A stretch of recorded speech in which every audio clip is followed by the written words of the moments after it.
Հարգելի այնակիցներ, Ադրբեջանա-թուրքական դաշինքի կողմից պարտադրված ծանրագույն պատերազմի հետևանքով կորցնելով մեր սուրբ հայրենիքի զգալի մասը եւ հազարավոր պայծառ կյանքեր, այնուամենայնիվ մեր ժողովրդի հավաքական ուժի եւ կամքի շնորհիվ մեր նվիրյալ զավակների արյան գնով մեզ հաջողվել է պահպանել Արցախ աշխարհի մեծ հայքի պատմական 10-րդ նահանգի մի մասը, որտեղ շարունակելու է ապրել, արարել ու պայքարել Արցախահայությունը հանուն իր իրավունքների ու ազատությունների, հանուն ազգային արժանապատվության ու հարատևման։ Նախ եւ առաջ կուզեի իմ խորին ցավակցությունները հայտնել բոլոր զոհվածների հարազատներին եւ ողջ հայ ժողովրդին, անդառնալի ու ծանր կորուստների համար։ Մենք ցմահ երախտապարտ ենք ու պարտավոր ենք հայրենիքի համար ընկած յուրաքանչյուր հերոսի եւ նրա հարազատների, մեր երախտապարտ ենք նաեւ հայրենիքի պաշտպանության գործին այս կամ այն ձևով սրտանց մասնակցած յուրաքանչյուր անձի, զինվորից մինչեւ սփյուռքահայ մանուկ, առաջնագծից մինչեւ խորը թիկունք։ Ինչպես արդեն հայտարարվել է, Արցախի եւ Հայաստանի Հանրապետություններում դեկտեմբերի 19-ից հայտարարվելու է երրորդյա սուկ ոգեկոչելու համար պատերազմի ընթացքում զոհված մեր հայրենակիցների հիշատակը։ Պետք է արձանագրել, որ չնայած առկա ծանր մարտահրավերներին, Արցախի Հանրապետության անկախությունն ու սահմանադրությունը գործում են նույնությամբ, դեռ ավելին, մեզ պարտավորեցնում են առավել վճռականորեն շարունակել իրենց պատմական, արժեքային ու իրավաքաղաքական հիմքի արցախյան շարժման պայքարն ու ոգին։ Հարկ է արձանագրել նաև, որ միջազգային հարաբերություններում մարդու իրավունքների պաշտպանությունը մնում է զուտ հռչակագրային ցանկություն, որի ապահովման ուղղությամբ միջազգային հանրությունը հիմնականում չի կատարել իր ստանձնած պարտավորությունները, աչք փակելով հայության հանդեպ կատարած մարդկության դեմ հանցագործության աղաղակող փաստերի առջև։ Այս դժվարագույն իրավիճակում մենք պարտավոր ենք ուղիղ նայել իրականության աչքերին, արձանագրել առկա խնդիրները, դնել հստակ նպատակներն ու քրտնաջան, հետևողական, խելացի ու համատեղ աշխատանքով հասնել այդ նպատակներին։ Թե ինչ ունենք եւ ինչ պետք է անենք, հակիրճ ներկայացնեմ ըստ ոլորտների։ Անվտանգություն։ Անշուշտ մեր քաղաքացիների անվտանգության ապահովումը պետության գլխավոր առաջնահերթությունն է, քանի որ առանց անվտանգ միջավայրի հնարավոր չէ մնացած ոլորտներում հաջողություններ ու զարգացումներ արձանագրել։ Այդ համատեքստում լիովին հասկանալի է, որ նաև հետպատերազմյան ժամանակաշրջանում քաղաքացիներին ու իշխանություններին ամենաշատ ուզող հարցերը վերաբերում են անվտանգությանն ու առնչվող անորոշություններին։ Մի կողմից ունենք պատերազմի հետևանքով շուրջ 2.5 անգամ երկարած շփման գիծ ադրբեջանական կողմի հետ, կոնկրետ հատվածներում անմիջական մոտեցում մեր որոշ բնակավայրերի եւ խիստ սահմանափակված Մայր Հայաստանի հետ հաղորդակցության միջոցներ։ Մյուս կողմից ունենք սուղ մարդկային ու տեխնիկական միջոցներ եւ սահմանափակ ժամանակ նոր առաջնագիծն ամրացնելու համար, իսկ երրորդ կողմից ունենք ողջ հայ ժողովրդի ու Հայաստանի Հանրապետության շարունակական աջակցությամբ եւ Ռուսաստանի Դաշնության խաղաղապահ զորակազմի ներկայությամբ պայմանավորված անվտանգության երաշխիքներ։ Այժմ Արցախի իշխանությունները կատարում են հնարավոր ամեն ինչ մեր լիազորությունների ու կարողությունների սահմաններում առկա անվտանգային մարտահրավերների չեզոքացման ու անորոշությունների հստակեցման ուղղությամբ, որոնց մի մասը կախված է նաև ամենաբարձր մակարդակի միջազգային բանակցությունների արդյունքներից։ Այնուամենայնիվ, անկախ առկա օբյեկտիվ դժվարություններից մեկ բան ակնհայտ է մեզ համար, այն է, պաշտպանության բանակը ողջ հայության աջակցությամբ շարունակելու է իր գործառույթներն ու ջանքերը Արցախի բնակության ֆիզիկական անվտանգության ապահովման ուղղությամբ, որոնք լրացում են Ռուսաստանի Դաշնության խաղաղապահ զորակազմի երաշխիքներով։ Այնուհանդերձ, ադրբեջանական կողմը շարունակում է իր մշտական սադրիչ վարքագիծը, որի ցնցուն օրինակներից են վերջին օրերին նրանց գործողությունները Խծաբերդի ու Բերդաձորի հատվածներում։ Պաշտպանության բանակի զինծառայողների եւ ռուս խաղաղապահների կողմից կանխվել են ադրբեջանական զինծառայողների տարբեր սանդրանքներ իսկ 3 երեկոյան նրանց դուրս է մղել Շուշիի հին Շենգյուղի մերձակայքից։ Այս օրերին Բերդաձորի ուղղությունը ոչ միայն չի տուժել, իսկ հակառակորդին թույլ չի տվել մուտք գործել որևէ բնակավայր։ Ցավոք Խծաբերդի ուղղությամբ մեր մի քանի տասնյակ զինծառայողներ գերի են ընկել ադրբեջանական կողմին եւ այժմ պաշտպանության նախարարությունը պարզում է բոլոր հանգամանքները։ Ես անձամբ հետևողական եմ լինելու, որ այս միջադեպի մեղավորները ենթարկվեն իրավապահ պատասխանատվության։ Նրանց արագ ու անվտանգ վերադարձը հայրենիք պետք է լինի բոլորիս առաջկա ջանքերի կիզակետում եւ արդեն իսկ քայլեր ձեռնարկում են այդ ուղղությամբ։ Հաշվի առնելով Ռուսաստանի Դաշնության ստանձնած խաղաղապահ մանդատն Արցախում, ակնհայտ է, որ նոյեմբերի 9-ի եռակողմ հայտարարության դրույթների ու ձևավորված շփման գծի խախտումները հստակ անհարգալից վերաբերմունք է Ռուսաստանի եւ միջնորդական ջանքերի եւ խաղաղապահ մանդատի նկատմամբ։ Ուստի Հայաստանի Հանրապետության ռազմաքաղաքական ղեկավարության հետ միասին աշխատում ենք ռուսական կողմի հետ, որպեսզի համատեղ կանխենք ադրբեջանական սանդրակները, իսկ պաշտպանության բանակը իհարկե զուգահեռաբար կատարում է իր պարտականությունները եղած հնարավորությունների սահմաններում։ Արտաքին քաղաքականություն։ Արցախի Հանրապետության արտաքին քաղաքական ուղղություններն ու առաջնահերթությունները ընդհանուր առմամբ չեն փոխվել,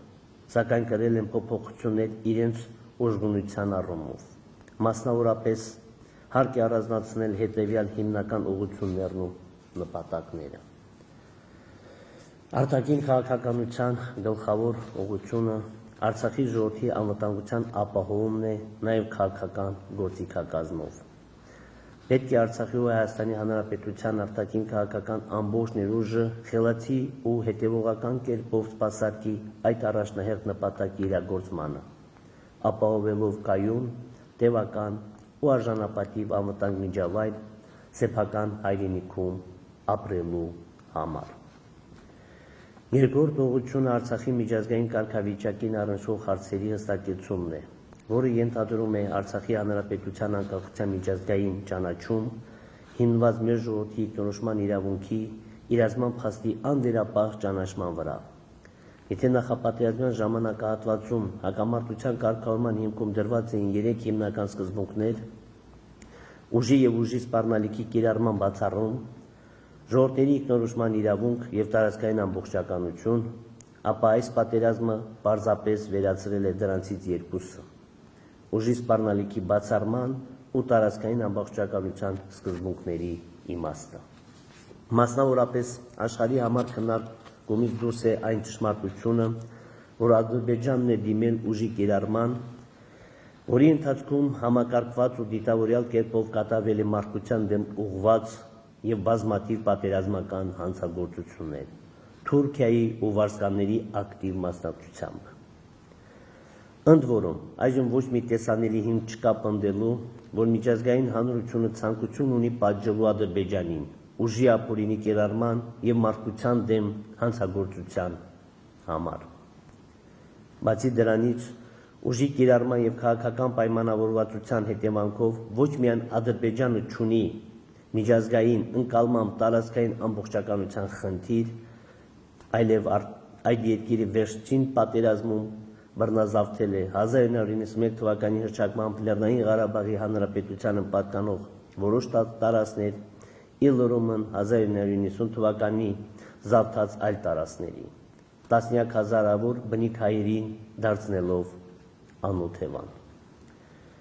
Ուստի, եթե 3 սկզբունքներից երկուսը դարձել են ժամանակավրեպ, ապա պարտադիր է անհապաղ կյանքի կոչել նաև 3-րդ սկզբունքը՝ Արցախի ժողովրդի ինքնորոշման իրավունքի իրացման փաստի ճանաչումը, որպեսզի հնարավոր լինի մտածել հակամարտության կարգավորման մասին։ Այդ առումով կարևոր է հաշվի առնել եւ Արցախի ժողովրդի կրած զրկանքներն ու տառապանքները եւ նոր ոչռագործությունների արկա գոյաբանական վտանգները, Արցախի Հանրապետության միջազգային ճանաչումը դիտարկելով որպես փոխհատուցող ու կանխարգելիչ մեխանիզմ։ Բոլորի համար հասկանալի է, որ միջազգայինորեն ճանաչված կարգավիճակը նշանակալի գործնական երաշխիքներ է տալու մեր ժողովրդի անվտանգության ու իրավունքների պաշտպանության ապահովման համար։ Երրորդ ուղղությունը Արցախի հանրապետության տարածքային ամբողջականության վերականգնումն է, որը ունի եւ անվտանգային եւ հումանիտար նշանակություն մեր ժողովրդի համար։ Չորրորդ ուղղությունը մարդասիրական հարցերի կարգավորումն է, որը ներառում է թե գերիների ու անհետ կորածներին առնչվող խնդիրների լուծում,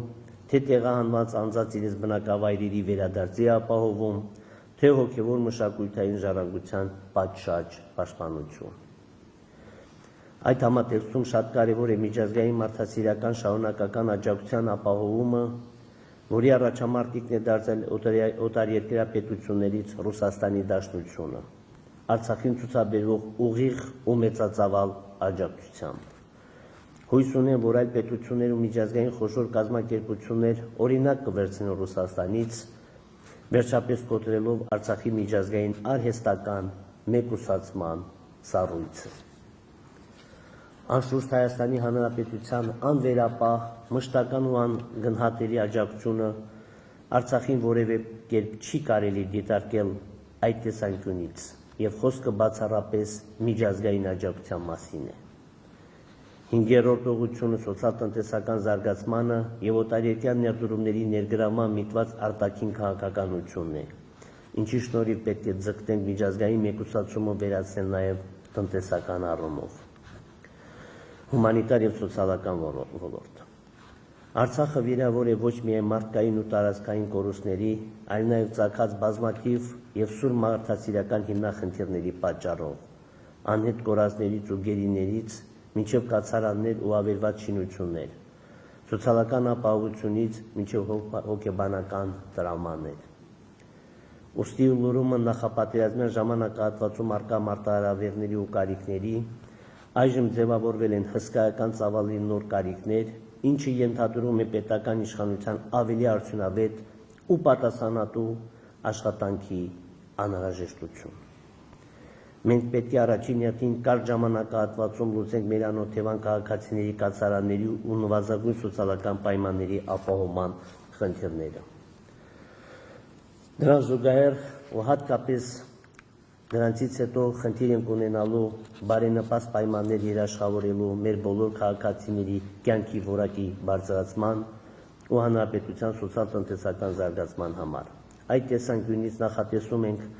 մեկնարկել մի շարք ծրագրեր, մասնավորապես Հայաստանի Հանրապետության հետ համատեղ կատարել առավելագույնը բոլոր գերիներին տուն վերադարձնելու ուղղությամբ, ինչպես նաև ակտիվորեն շարունակվել զոհվածների մարմինների ու անհետ կորածների որոնողական աշխատանքները։ Կարճ ժամկետում կարգավորել անօթևան քաղաքացիների ժամանակավոր կացարանների խնդիրը, թե տարբեր շինություններում կենտրոնացված տեղավորման,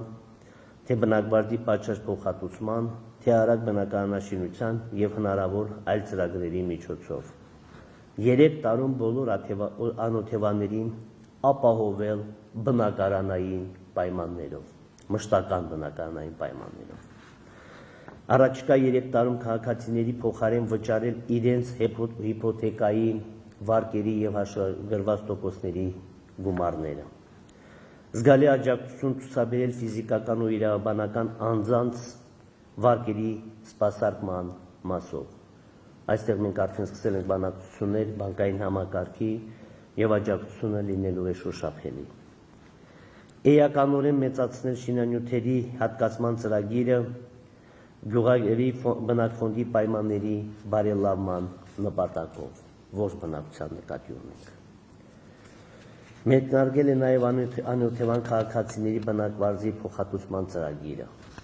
Հայաստանի Հանրապետության հետ համատեղ մեկնարկել եւ շարունակվում է ոչ զինապարտ արցախցիներին ցուցաբերվող միանվագ ֆինանսական աջակցության ծրագիրը։ Հայաստանի Հանրապետության հետ համատեղ արդեն գործում է նաև անօթևան մնացած քաղաքացիներին 300,000 կամ 250,000 դրամ աջակցություն ցուցաբերման ծրագիրը կախված բնակության վայրից։ Առնվազն 6 ամիս շարունակ գործազուրկ քաղաքացիներին, Արցախի բոլոր քաղաքացիների նկատի ունենք հատկացնել ամսական 68,000 դրամ սոցիալական աջակցություն։ Առնվազն 1 տարի շարունակ սուբսիդավորել գազի, էլեկտրաէներգիայի, կապի ֆիքսված ծավալների սպառումը եւ այլ կոմունալ ծախսերը, ճկուն հարաբերակցությամբ ըստ պարողների նախընտրության ու կալիքներին։ Այստեղ կա կառավարության որոշում եւ այդ որոշման մեջ նախատեսված սահմանաչափերը պետք է վերանայել իհարկե բարձրացնելով չափերը։ Հայտարարել հարկային համաներում եւ սահմանել հարկային լայն արտոնություններ։ Գույքագրել պատերազմի հետևանքով արձանագրված նյութական վնասները հետագայում քննարկելու համար փոխհատուցումներ տրամադրելու հնարավորությունները։ 3 տարում ասֆալտապատել բոլոր գյուղերը տանող ճանապարհները։ Իհարկե նշվածները պետական ծրագրերի միայն մի մասն են եւ արկա ճգնաժամից դուրս գալու միտված կարճաժամկետ ծրագրերից հետո մշակելու եւ իրագործելու ենք ավելի երկարաժամկետ զարգացման ծրագրեր։ Այս եւ այլ ծրագրերի կյանքի կոչումը հնարավոր է լինել ոչ միայն Արցախի Հանրապետության միջոցներով, այլ նաեւ Հայաստանի Հանրապետության համայն հայության, Հայաստան համահայկական հիմնադրամի, տարբեր բարեգործական կազմակերպությունների եւ նաեւ Ռուսաստանի Դաշնության գործուն աջակցության շնորհիվ։ Հուսամ միջազգային տարբեր կազմակերպություններ ու այլ օտարերկրյա կառավարություններ եւս կհետևեն Ռուսաստանի օրինակին եւ Արցախին կցուցաբերեն շարունակական եւ ուղղակի մարդասիրական աջակցություն։ Ներքին քաղաքականություն։ Ծանր կորուստներով պատերազմն ինքնին պետական ու քաղաքական համակարգերի համար ճգնաժամի մեծ աղբյուր է։ Մյուս կողմից պատերազմական ու հետպատերազմյան ժամանակահատվածում ցանկացած պետությանը անհրաժեշտ է ներքին կայունություն ու միասնական աշխատանք։ Այլապես ճգնաժամերը կարող են երկար տևել ու ամենացավոտը խորանալ։ Ինձ համար բնականաբար ընկալելի են Արցախի եւ Հայաստանի Հանրապետությունների իշխանություններից պատերազմի արդյունքների ու արկա իրավիճակի վերաբերյալ պարզաբանումներ պահանջելու միտված գործողությունները, քանի որ յուրաքանչյուր իշխանություն պետք է պատասխանատու լինի իր լիազորությունների կատարման ու չկատարման համար եւ ամենակարևորը հաշվետու սեփական ժողովրդի առջեւ։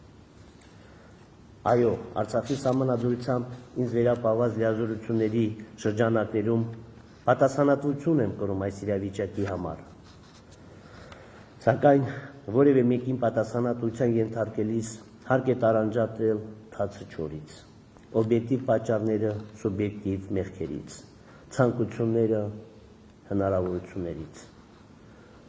Օրինակ, եթե սահմանադրությամբ հանրապետության նախագահը Արցախի հանրապետության ինքնիշխանության, անկախության, տարածքային ամբողջականության ու անվտանգության երաշխավորն է, արդյոք ունեցել են ներքին ու արտաքին բավարար հնարավորություններ ու լծակներ այս լայնածավալ պատերազմում լիովին երաշխավորել նշած 4 արժեքները եւ արդյոք իզնից կախված առավելագույնը չեմ կատարել այդ ուղղությամբ։ Կամ եթե սահմանադրությամբ հանրապետության նախագահը զինված ուժերի գերագույն գլխավոր հրամանատարն է, ապա ում համար գաղտնի է, թե իրականում պաշտպանության բանակը ինչպես ու որտեղից է կառավարվում եւ թե որքանով է Արցախի հանրապետության նախագահն ընդգրկված այդ գործողություններում, եւ դա արդեն շատ երկար ժամանակ։ Սահմանադրական լիազորությունների ու իրական կյանքում գործառույթյան խիստ սահմանափակումների միջև մեծ տարբերության պայմաններում ես իմ կարծիքով կատարել եմ հնարավոր ամեն ինչը նպաստ բերելու հայրենիքի պաշտպանության կարևորագույն գործին, անկախ իմ պաշտոնական ու ոչ պաշտոնական լիազորություններից ու հնարավորություններից։ Այս 44 օրյա պատերազմում կան 3 հիմնական հարցեր ու դրանցից բխող քննադատություններ։ Առաջինը այն է, թե արդյոք ճիշտ էր պատերազմը կանգնեցնել նոյեմբերի 9-ին այդ պայմաններով եւ այդ հարցին անկեղծորեն պատասխանել եմ, քանից որ այդ պայն այլընտրանքն ավելի մեծ մարդկային ու տարածքային կորուստներ էր ընդཐུպ լիիրավ հայրենազրկում։ Երկրորդ հարցն այն է, թե արդյոք հնարավոր չէր ավելի շուտ դադարեցնել պատերազմը հարաբերականորեն ավելի լավ պայմաններով ու ավելի քիչ կորուստներով։ Իսկ երրորդը, թե արդյոք հնարավոր չէր նախօրոք այնպես անել, որ հայկական զինված ուժերը ավելի լավ պատրաստված լինեին պատերազմին։ Վերջի երկու հարցերի պատասխաններն էլ են դրական, սակայն մանրամասնորեն կանդրադառնամ մեկ այլ առիթով, ոչ շատ ուշ։ Այնուամենայնիվ, անկախ առկա իրավիճակի համար իմ իրական ու օբյեկտիվ պատասխանատվության չափից, պատերազմից հետո ես պատրաստ էի վայր դնել հանրապետության նախագահի իմ լիազորությունները, սակայն մի քանի հիմնական պատճառով չգնացի այդ քայլին։ Նախ, արդյոք հետպատերազմյան հումանիտար աղետի, առերեսված ու բազմաթիվ զրկանքների մեջ խրված Արցախը արագ համախմբվելու եւ ժողովրդի առկա կարիքներով զբաղվելու փոխարեն պետք է անցներ քաղաքական լարվածության ու կառավարման անկայունության մի երկարատև փուլ։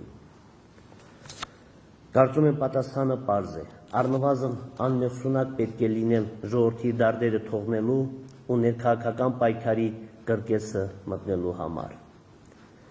Երկրորդ, արդյոք արտաքին ու անվտանգային լրջագույն մարտահրավերների պայմաններում որևէ մեկը համոզված է, որ պատշաճ կամ նույնիսկ նվազագույն չափով երաշխավորված միջավայր ունենք արտահերթ նախագահական ու խորհրդարանական ընտրություններ կազմակերպելու եւ կայացնելու համար։ Երրորդ, պետք չէ մոռանալ նաեւ սահմանադրական կարգավորումների մասին, որոնք այնպես են կառուցված, որ այս փուլում նախագահական ու խորհրդարանական արտահերթ ընտրություններ կարող են առաջացնել սահմանադրական ճգնաժամ, խորացնելով ընդհանուր պետական ճգնաժամը։ Չորրորդ եւ վերջապես, ես պատասխանատվությունից խուսափող մարդ չեմ։ Հակառակ այս ծանր շրջանում ստանձնում եմ լրիվ պատասխանատվություն մեր հայրենիք ու ժողովրդին հետպատերազմյան ճգնաժամից հանելու հարցում։ Իսկ ինչ վերաբերում է պատերազմի ընթացքում իմ եւ այլ պաշտոնատար անձանց գործողություններին ու վարքին, ապա ողջունում եմ հասարակական տարբեր կազմակերպությունների կողմից իրավապահ մարմիններին ներկայացված հաղորդումը հնարավոր պետական դավաճանության ու այլ ենթադրյալ հանցագործությունների վերաբերյալ։ Ես պատրաստ եմ ամբողջությամբ աջակցել իրավապահ մարմինների արդյունավետ քննություն անցկացնելու այդ գործի մասով, պատրաստ եմ նաև անձամբ պարզաբանումներ ներկայացնել։ Իսկ ինչ վերաբերում է հետաքննության արդյունքներին ու դրանցից բխող գործողություններին, ապա ոչ միայն պատրաստ եմ կրել իմ բաժին պատասխանատվությունը, այլ նաև պարտավոր եմ իմ լիազորությունների շրջանակներում հնարավորինս կատարել կոնկրետ հարցերով մեղավորներին պատասխանատվության ենթարկելու եւ վերապահված խնդիրները լուծելու ուղղությամբ։ Այժմ գալով իմ որոշումներին ու ապագա անելիքներին կուզեի շեշտադրել հետեւյալ կետերը։ Սկսել եմ քաղաքական խորհրդակցություններ խորհրդարանական ու արտախորհրդարանական բոլոր հետաքրքրված ուժերի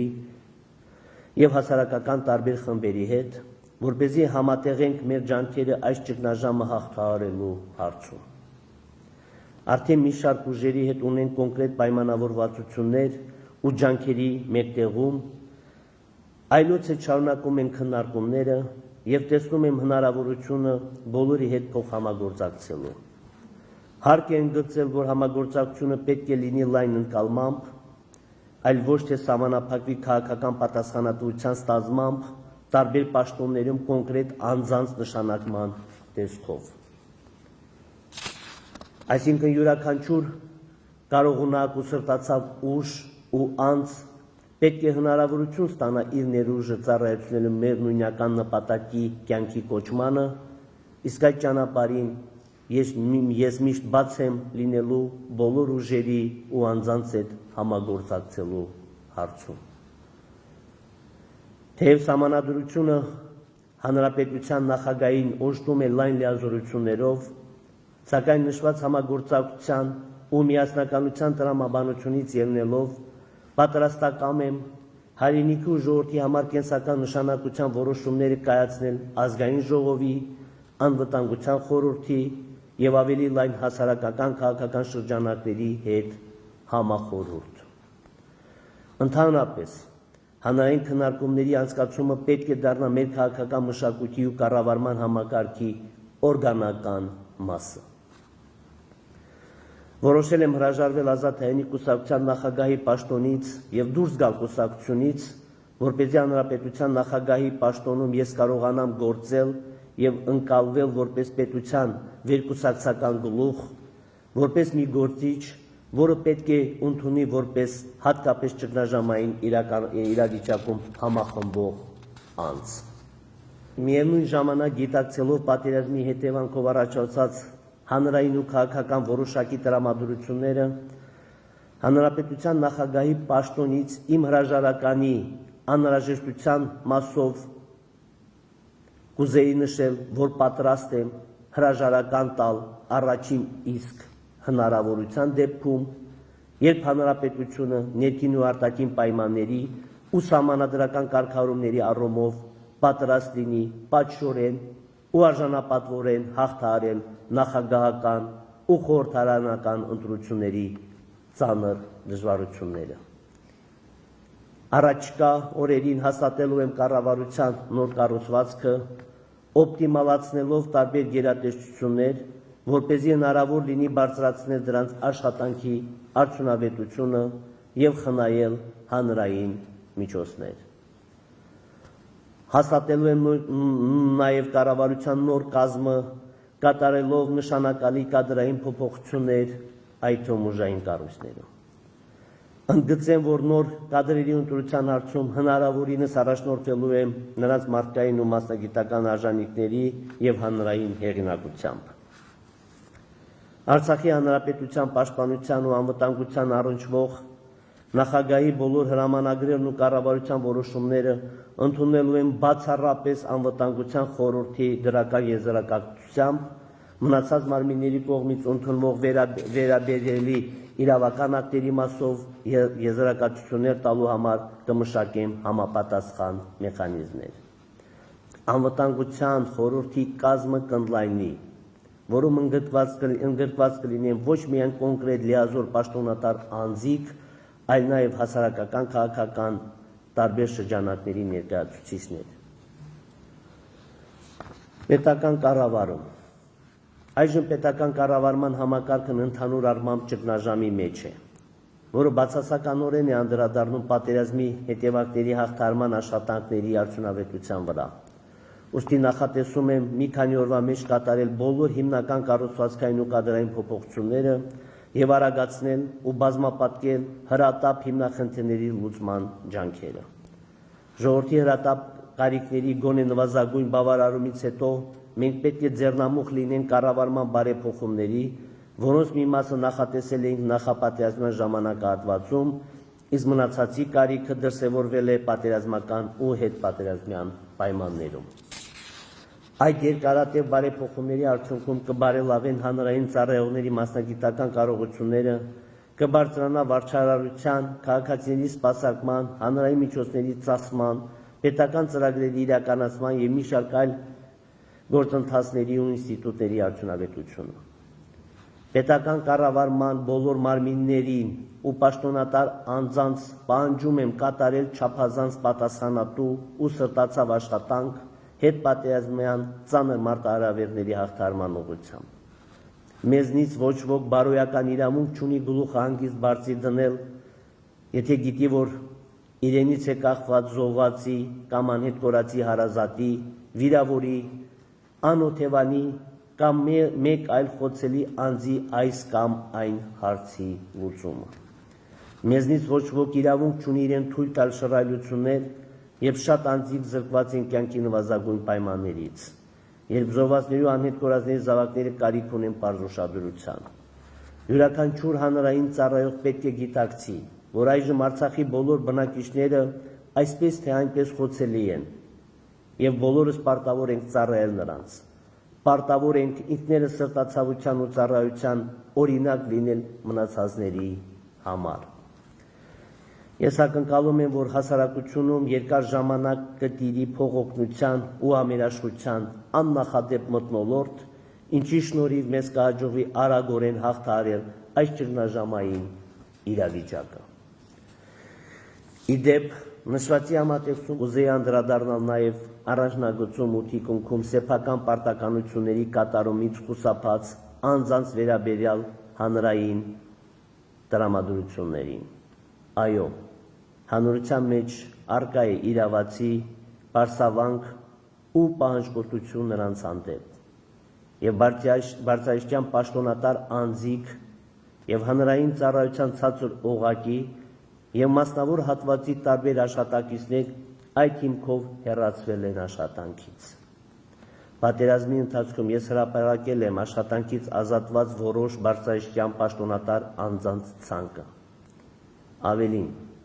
առաջնագծի ու թիկունքի դասալիկները չպետք է հետագայում նույնպես որևէ հնարավորություն ստանան բարձրաստիճան պաշտոն զբաղեցնելու, քանի որ ժողովրդի համար ամենավճռական պահին իրենց պարտականությունների կատարումից խուսափած անձիկ պարզապես չեն կարող բարեխղճորեն ծառայել նույն ժողովրդին։ Իսկ ինչ վերաբերում է ցածր օղակի աշխատակիցներին, ապա հաշվի առնելով դեպքերի բազմազանությունը, ծագած որոշ իրավական հիմնախնդիրներն ու